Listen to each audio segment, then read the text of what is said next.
हल्का assembly Vikarabad BRS in charge व रुकन पार्लिमान चेवल्ला डॉक्टर जी रंजीत रेड्डी विकाराबाद जिले बीआरएस पार्टी के सदर व रुकन असेंबली डॉक्टर एम आनंद की क़यादत में बी अंजया और उनके 300 हामियों ने बीआरएस पार्टी में शमूलियत इख्तियार की। इस मौके पर बंटवारा मंडल बीएसपी सदर सैयद बाबा, बीएसपी हल्का सेक्रेटरी गौस, रियासती जनरल सेक्रेटरी नरसम ने अपने हामियों के साथ बीआरएस पार्टी में शमूलियत इख्तियार कर ली।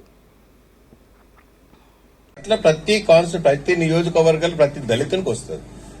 ఎవరైతే అర్హులో ప్రతి సంక్షేమ పథకం ప్రతి ఒక్కరికి అందుతాయి. ఇంత ధీమాగా ఇంత గట్టిగా చెప్తున్నామంటే ఇవాళ ఎలక్షన్లు ఇవాళ వస్తాయి పోతాయి, రేపు పొద్దున మళ్ళీ మేము వస్తాం కదా.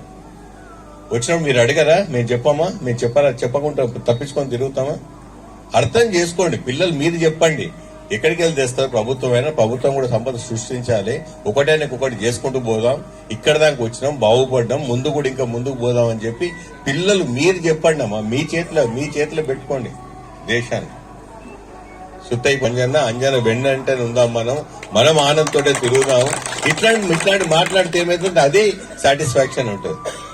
సో అంజన మరోసారి స్వాగతిస్తూ కలిసి పనిచేద్దాం. అంజన అందరం రామక్క పాట వింటున్నారు కదా, రోజు ఎక్కడ చూసినా అదే పాటనా?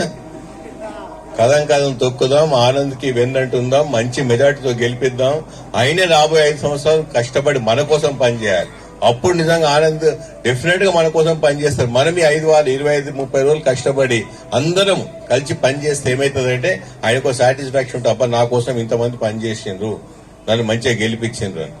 చేద్దామా? రేపటి కారు గుర్తేనా?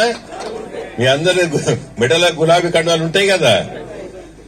జై తెలంగాణ, జై కేసీఆర్, కారు గుర్తుకే.